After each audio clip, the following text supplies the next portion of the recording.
Seriously, what? Hey, I'm Mark. And I'm Josh. And this is a little something we like to call Comics Are Awesome, which is our weekly review show. We've been doing it on YouTube for many, many years. It started as Alter Ego Comics TV and transformed into Comics Are Awesome. So this is episode 29. And what we do is we read a bunch of comics on Tuesday night and then report back on Wednesday, usually in the AM, usually on YouTube. But we're trying Facebook Live today to see who tunes in, if anyone cares. Is anybody out there? Hello? Is it me you're looking for? Did we do the introductions? I don't remember. With our names? Yeah. Yeah, we did. Okay. This is the second attempt. We were not actually streaming the first time we did it. Just being completely transparent and upfront, because this is live. We can do that live. Okay. It's like the Carol Burnett show, but... It is. So, let's talk about this week's best comics. The best comic, in my opinion, is Abbott, #1, from Boom Studios. Josh is going to hold it up. He's going to hold it over his half. Yep, like we do in the YouTube videos. Abbott, #1. Oh, we're going to have fun with this. Written by Saladin Ahmed and artwork by Sammy Cavella. This is a story that is based in 1972 Detroit, which was dealing with some race issues coming out of the race riots of the 60s. And it's about a black female reporter named Abbott, Elena Abbott, that is, working in a predominantly white man's world. And she is basically the voice of the black people. She works at there's a funny scene where they show the different buildings for the Detroit Free Press and the Detroit News, and then hers is the Detroit Daily, and it's like this little shop next to the two giants. Funny thing, I used to deliver the Detroit News when I was 11 years old. I had a paper route, and I delivered the Detroit News. So anyway, there's some strange and grisly murders happening in the D, and the police want to blame it on the Black Panthers, not T'Challa from the movie that's coming out, but the ones from Forrest Gump. The activist group, yes. And Elena is kind of doing some work there. And it turns out, I'm getting sidetracked. There's too much happening here. Josh is talking. There's people on the screen. Right, I was saying hi to the people on the screen. I know, thank you. You do your thing, I'll jump in when you breathe. Maybe we should do this. Here, you should use this. Oh, God, no. I can't type. You don't have to type. You can just see stuff. Okay. Hey, thanks for the like, Cody. Let me see if I can make this work. It's not a big deal. I can read the screen from here. We'll be fine. There you go. You talk more than I do. Anyway. Okay, so I do talk more than you. So Abbott, let's get back to Abbott. Great book. Basically reporting on some murders that are going on. She's an excellent reporter, but she's struggling with some of the racial issues going on in Detroit in the early 1970s. And there is a supernatural twist to this, or a supernatural bent. I don't even know if I'm speaking English now. Which makes it perfect for fans of Ed Brubaker's Kill or Be Killed or Robert Kirkman's Outcast. So you've got kind of a hard-hitting newspaper story set in a racially tense Detroit, along with some supernatural elements. And I thought it was incredible. The artwork is great. Ahmed has received a lot of acclaim for his prose work, but he also has gotten a lot of praise for his work on Black Bolt over at Marvel. And this is just a great read. It's a very solid story, and definitely my pick of the week. Did you read this? I did. It was good. Okay. Yes. Hi, Jess. Hi, John. Thanks. My pick of the week this week is far less exciting and new and sexy, but is equally awesome. We've got Doomsday Clock #3, written by Jeff Johns with art by who's drawing that book? Gary Frank. Gary Frank. That's why it's going to go bi-monthly, because Gary Frank can't keep a freaking schedule. So we don't know why. I don't know. We don't know why? Could be Gary Frank. Because I'm pretty sure Gary Frank drew some books for Grant Morrison that... weren't on time? Yeah. Lots of books that Gary Frank has drawn have not been on time. Maybe it is Jeff Johns. He's a very busy man. But this is the story of the collision of the DC universe and the Watchmen universe, and we've had little bits and pieces of it since the beginning of Rebirth, a little over a year and a half ago now, almost. Was it March? So we're working on 2 years almost. Yeah, we're coming up on 2 years for Rebirth. But this issue was amazing. It's in full-blown Watchmen mode with little hints, and we're getting deep into DC territory now. We're seeing lots of characters that just allusions and things in the background that are long-standing DC characters we haven't seen lately. So that's super cool. We get to see the new Rorschach without the mask on, and we sort of maybe know some things about who it is. Perhaps, why not? But we get a little bit of backstory. Yeah, no, we do, and it's super great, and I love what they did in here. In the original Watchmen, the arguably worst part is not the right term, but every time I reread Watchmen, I skip the pirate stuff. The comic book within the comic book. Not because it's bad, but because it's slow, and Watchmen's a slow read as it is. In this, they've developed sort of a similar thing with an old fictional TV movie, or they're watching it on TV. It's a movie, a black and white noir movie, and it really worked for me. Maybe because they used it a little less, and they used it more in chunks rather than long stretches. Maybe because it's a black and white noir movie. I do like those. That's why it worked. Yes. But yes, Doomsday Clock is amazing. If you're not on it, you should totally jump in. The first issue and second issue have been reprinted. You can get them here or hopefully any fine comic shop. But yeah, just great comics from DC. Want to give a shout out to Ed, who's joining us. Thank you for watching, Ed. Ed thinks the cover is awesome. Cody Jones thinks the cover is awesome. Jess thinks the cover is awesome, but she's never read Watchmen. Jess, if you'd like us to send you a copy of Watchmen, just let us know. I think Watchmen is you must read it to get the most out of this. I would not recommend jumping into Doomsday Clock without reading Watchmen. And my favorite part of this is the interaction between Batman and Rorschach and actually what transpires because of it. It did not go the direction that I thought it was going to go. Yeah, and I think the people reading can actually see the stuff that they're saying on the screen, right? Yeah. Or not? Okay, yeah, so you don't have to repeat what they say. No, maybe not. I don't know. This is all kind of new for us. We're exploring the wilderness of Facebook Live. Next up for me, will you hold that up to the camera? I will hold this up to the camera. Marvel 2-in-1, issue number 2, written by Chip Zdarsky, artwork by Jim Chung, and man, I am loving this series. It seems like it's been a little longer than a month since the last issue, but this is the only place that you're going to get the Fantastic Four, or at least the Fantastic Two, the Thing and the Human Torch, and Doom. It's an interesting group here.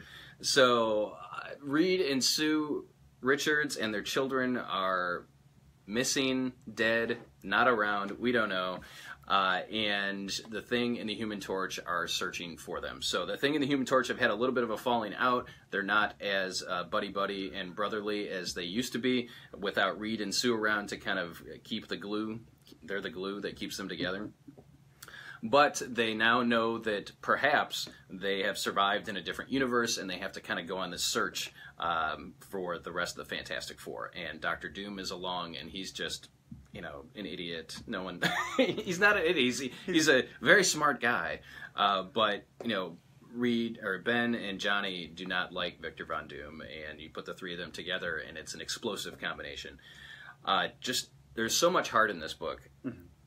Everything that Chip Zdarsky is writing at Marvel is at the top of my list. His Peter Parker, SpiderMan, Marvel 2-in-1, filled with heart, filled with a great grasp on these characters and their voices. So I cannot say enough good things about Marvel 2-in-1. Even if you're not a Fantastic Four fan, it's just it's an extremely well-written, well-drawn book. I hate to be the bearer of bad news, though, but Jim Chung is only doing these first 2 issues, so I don't know who is doing the next issue off the top of my head, but I will come back for the writing again and again because Zdarsky just has nailed it. So, Marvel 2-in-1, did you get a chance to read it? I did. It was great. Yeah, I read everything. I read everything I was going to read. But you read everything if you are a Zdarsky fan, Sex Criminals is back this week after their trade gap. With 21, I think? That doesn't sound like right. The new issue. The new issue of Sex Crims is out this week, and that's always fun. Also, back in traditional style, we've got Amazing Spider-Man 794, written by Dan Slott, probably co-written by Christos Gage. Christos Gage? That's usually how they've been doing it. With art by Stuart Immonen. Now, you may have noticed that Amazing Spider-Man has been coming out for the last month or so, but it's been part of the Venom crossover, which meant the storyline wasn't super relevant to the main book, and it didn't have awesome pencils by Stuart Immonen. So if you like those 2 things, you can come back to it. And this is the first part of Threat Level Red, Part 1. And I really appreciated in this issue how much Dan Slott has done with his epic run. This issue would be basically unintelligible if you hadn't read at least Right. some of what was going on. You know, there are throwbacks to things that happened a literal in our universe year ago in the book. You know, characters show up on panel, and I immediately know who all of them are. He's built this kind of cast of interesting and engaging characters who care about Peter and help Spider-Man, or hate Spider-Man and don't care about Peter, depending on the situation. And Slott's just done an amazing job that is apparently going to be coming to an end. Do we know in a last issue yet? I would assume it's 801, right? I believe it is, yes. Because this is bi-monthly. Is it bi-monthly? No, bi-weekly. Bi-weekly. Twice a week? No. Twice a month. Hey, Alex is watching. Alex is not working today. He's watching. Hi, Alex. Alex, did you read any comics? If you did, chime in with your pick of the week. I don't know if you did or not. So with Slott doing 2 issues a month, 801 sounds about right. And I believe he is taking over Invincible Iron Man. After when this. Bendis goes to the DC. When Bendis is officially, and he has gone too. Yeah. It was great. Imminent's artwork is fantastic. Josh wants to know, how big of a role will Spider-Man play in the upcoming Avengers?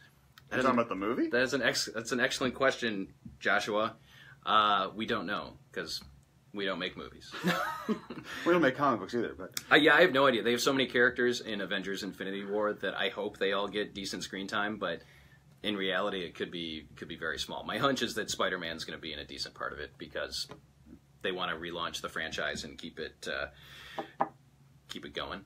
Does that make sense? Yeah, that would be my assumption as well. I mean, with that many cast members, I don't think anybody's going to get a huge amount of screen time unless you're Robert Downey Jr. Yeah. But yeah, I would imagine it should be at least noticeable, or maybe not. Maybe it'll be like I'm moderately certain that Guardians aren't going to show up until basically the end of the movie. So, but who knows? It's possible. Yeah. Hey, if you're just joining us, I'm Mark, and this is Josh, and we are coming to you live from Alter Ego Comics in Lima, Ohio, talking about this week's best comics, the comics that we've enjoyed the most.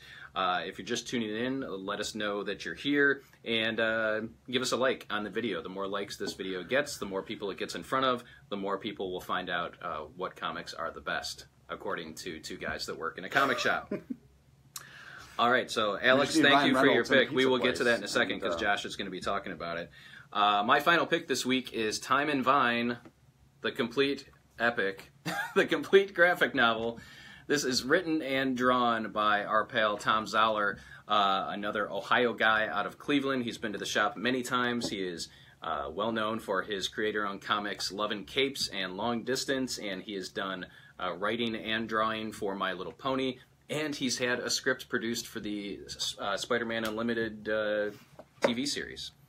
So he is all over the place. But Time in Vine is an amazing, emotional, drama-filled, time travel epic fueled by alcohol.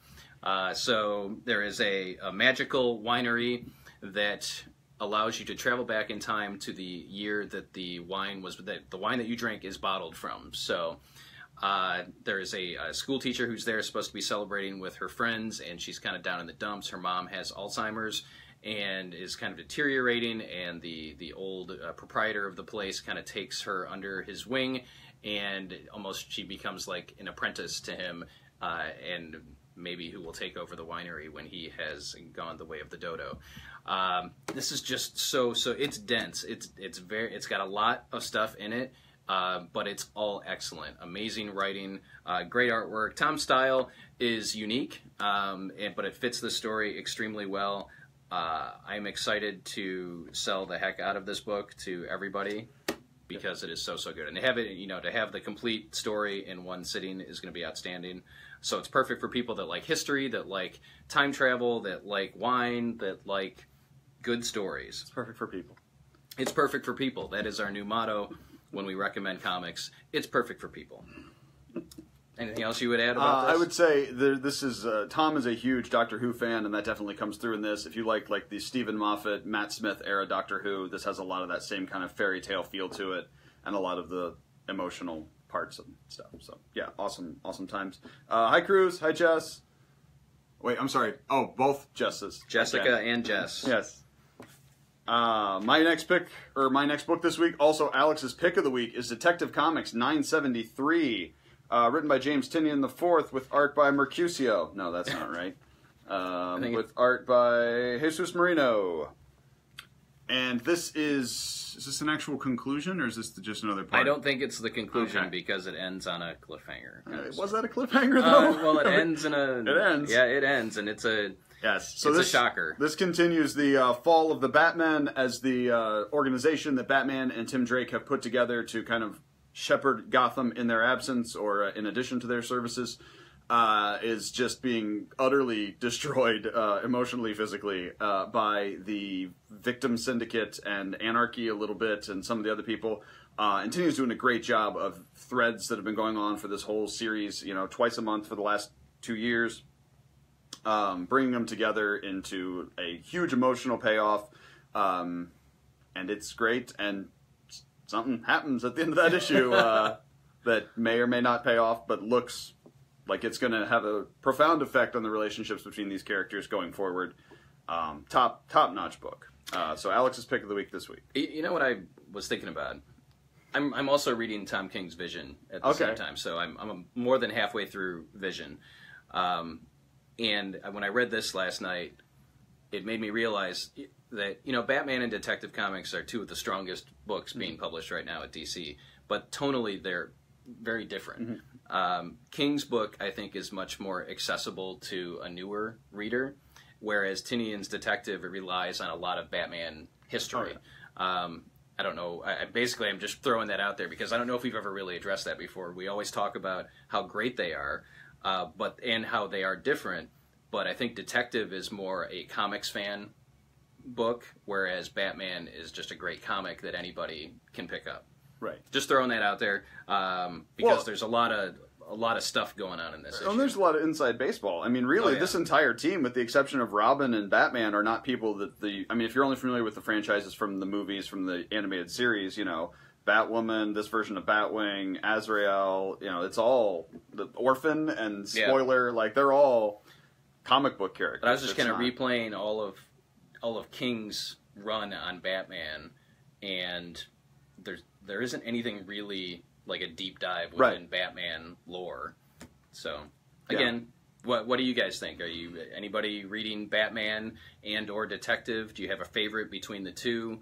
Let us know. Sophie's choice, man. In the comments. Yes, sorry. Continue with also your in the Bat family this week, we've got part 6 of Nightwing: The New Order, written by Kyle Hennigans, with art by Jenny McCarthy. No, with art by Trevor McCarthy. This is the last part of The Dark Knight Returns Nightwing. The Dark Nightwing Returns. And it is awesome and epic and everything I want to read in a comic book. If you are a Dick Grayson fan, pick this up in graphic novel. If you can get the issues, pick them up now in singles, because it is a great self-contained mini in a possible future of the DC Universe. Yes. I actually stopped reading it at one point because I want to wait and read it all together in the trade. Fair enough. But yeah, I enjoyed the heck out of the issues that I did read. So that is it for this week. There is more stuff to talk about, but we try and keep it tight, keep it focused. We don't want to give you... That's what we're known for, focus. Focus is what we're all about here. So if you liked this format, if you like the Facebook Live version of Comics Are Awesome, give us some thumbs up and some hearts and let us know in the comments. And if you're just tuning in and you're watching this, or if you're just tuning in, we're at the end. So go back and watch it from the beginning. So long, farewell. Thank you for those thumbs up. We appreciate that. This was fun. I actually like this format where we're interacting at the same time. We'll figure it out. Yeah, we'll figure things out. But thank you to everybody that tuned in. Again, if you enjoyed the episode, make sure you like and comment, and you can come back and watch it again over and over again as much as you want. And Jess, I will have a time in Vine for your next order. I'm pretty sure that's what you were asking for. She says she does want that. So Josh will confirm with you via email, Jess, that you do want time in Vine. Cruz loves it, so thank you, Cruz, for tuning in. I kind of love it too. And Josh doesn't have to do any editing, so there's that. Other than the editing between my brain and my mouth, but that's a whole different That's thing. my problem too. But the more we do this, the better we'll get. We've only been doing this, for years. But thanks for watching. We're going to get back to work and see what's going on out in the shop. But we'll see you again real soon. And now I have to stand up and hit stop. Oh, you can't do it from your watch? I don't know It's if I not can a magical watch let me power? see. We'll stay live as I try and figure out. Tech support with Mark and Jeff. Have you Whether- tried turning it off and turning it back on again? No, I think I think you're frozen there. So it looks